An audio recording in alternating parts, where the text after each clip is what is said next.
Does the ringing of that bell sound familiar?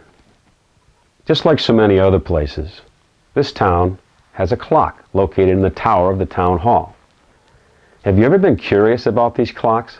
How they got there, how they managed to show you the time on 4 faces and ring out each hour of every day? Maybe you just take them for granted because it feels like they've always been there. Actually, it's one of those things that gets noticed most when it's not working. Sanbornville, New Hampshire has such a clock, and the person who's been keeping it ticking on time for about 50 years lives right next door to the town hall. His name is Fred Guldbrandsen. He's also the local barber in town. One day I visited Fred and asked him to tell me all about the clock. Here is his story. Taking care of the clock for a long time. I think throughout my entire high school years. I don't remember actually when I started doing it. I can't remember. I was pretty young, a little too young, but it was a challenge that I wanted to do. You know, to take care of the clock. I see. So you moved here at what age? 7. You're 7 years old, and your folks were immigrants? I'm an immigrant. You're an immigrant. So we're all immigrants. I was born in Germany. Oh. Yeah. Yep. So I became a citizen from right here in New Hampshire. How did you become interested in the clock and ultimately becoming the keeper of the clock? Well, Archie Dodier was the janitor at the time, and that really isn't a job for an elderly man to go up there. So his son-in-law and daughter lived next to me, Dave and Beverly Stevens, and so they asked, somebody asked me. I don't recall. I remember the first time I was up there. We were all up there crowded in that clock. Each took a turn winding it. The following week, I was up there by myself, and I could have used a little help. After a while, I got the hang of it, but it was hard work for the little scrawny kid that I was. Time it was, and up until the 80s. Early 80s, it had to be wound. Now it doesn't have to be wound. You mean it had a spring mechanism? Weights. Weights that were wound by hand. Yes, wound by hand. Yeah, two sets of weights. One of them was railroad rails, very heavy, and if it was fully unwound, it would take about 220 cranks to bring it from the cellar up into the bell tower. And the other one was iron.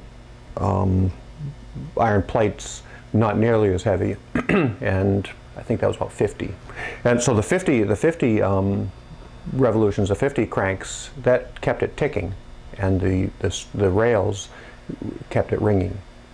2 separate, and it would go about 8 days. About 8 days. So if I wound the clock on Sunday afternoon, it might last until Monday the following week. If I couldn't get back a week later, if I was skiing, or I used to work at Moose Mountain Ski Area, if I was, so there's a number of things I might be doing on Sunday afternoon and not having a driver's license. If I couldn't get back to wind it, it would last until after school on Monday, without stopping.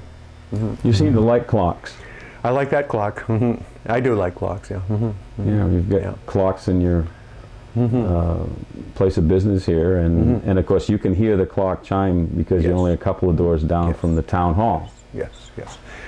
Where I used to live, just a couple doors up, this is 20 High Street, just a couple doors up, I could see that clock from my bedroom, and my bed was by the window. And when I opened up my eyes, they were automatically focused at the clock. And on a summer night, I couldn't hear the clock ticking, but I could hear it getting ready to ring, the whole thing. And at 2 o'clock in the morning, when there's not a sound, I'd hear the clock go through all of its things, to include the bell ringing. But as I was getting ready to ring, the clock starts to wind up. It used to make a whirring sound. It still does. It's not quite the same. And then it go through the thing. I could hear everything going. Yeah.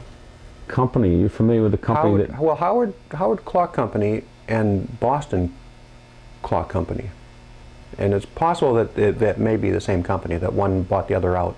Fred, how was the clock maintained, and how was this knowledge passed down from caretaker to caretaker? There are instructions on the wall that have been there since the clock has been there. And the way I was taught on the clock was one afternoon, probably a Sunday afternoon, several of us, I think it was Dick Douglas, Fred Nason, Dave Stevens, and there's others. I just don't recall who was in there, but we were crowded around the clock, and we all took a turn winding it, and everybody was, all we were talking about was the clock, and of course they were focused on me, and just told me everything about the clock. The biggest thing that I got on that was don't ever try to go backwards. How does the bell ring? Can you tell us a little about how that action There's occurs? two motors, just like before. There's two electric motors on there. One keeps it ticking, and just before the hour, the clock is in a certain position, and it prepares itself to ring, and then it rings. And there's a shaft or a rail that has 12 positions on it, one for every hour, and each hour it advances until until it starts over again, and so it knows what time it is. Mm-hmm. And then how does the bell actually ring? Well, there's a hammer. The bell, it's a multi-purpose bell. That's what I call it, multi-purpose bell. You could physically turn it, and the clapper inside would hit the side of the bell and ring. And then there's a hammer on the side of it, a heavy iron hammer, and the clock lifts it up and drops it on the hammer. And then there's a leaf spring that lifts the hammer away from the bell, so it doesn't muffle the sound. It lifts it up just enough so the bell doesn't make contact with the hammer. How far away do you think the bell can be heard from the town clock? Well, not as far now as it used to be. I think I've heard people say on Davis Hill. Davis Hill is probably 3.5 miles out on Wichtrot Road and Davis Hill Farm. I seem to recall people mentioning that they used to be able to hear the clock then. From there. And I'll ask my friend Roger Kinville. He lives exactly 4 miles from here as you drive, as the crow flies. I'm not sure. I think you can hear it 4 miles. You used to be able to hear it 4 miles away, and certainly all over Level Lake you can hear it if the wind was in the right direction. What's the furthest away that you're aware of that you can actually see the clock? Well, you can see the village of Sanbornville from Moose Mountain Ski Area. When we were skiing, you could, from the trail called Big Moose, which faces this direction, you could see the village. That's got to be probably 3 miles, 3-4 miles. Were the faces of the clock always the color that they are now? The faces were always black, as far as I know, but the numbers were white. Let's see what year. Not too long ago, we painted we being in the town of Wakefield, painted the numbers gold. Probably in '92, probably around 1992, and trouble is that it tarnished a little bit. So now I don't think you could see the numbers quite as well at night as you used to be able to. You could see them in the daytime perfectly fine, but at night the white used to contrast with the black much better. And of course the hands of the clock were also white. Now they're gold. So even if you couldn't see the numbers, you could see the hands better, which now, some nights you can't see them if it's a particularly dark night.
you.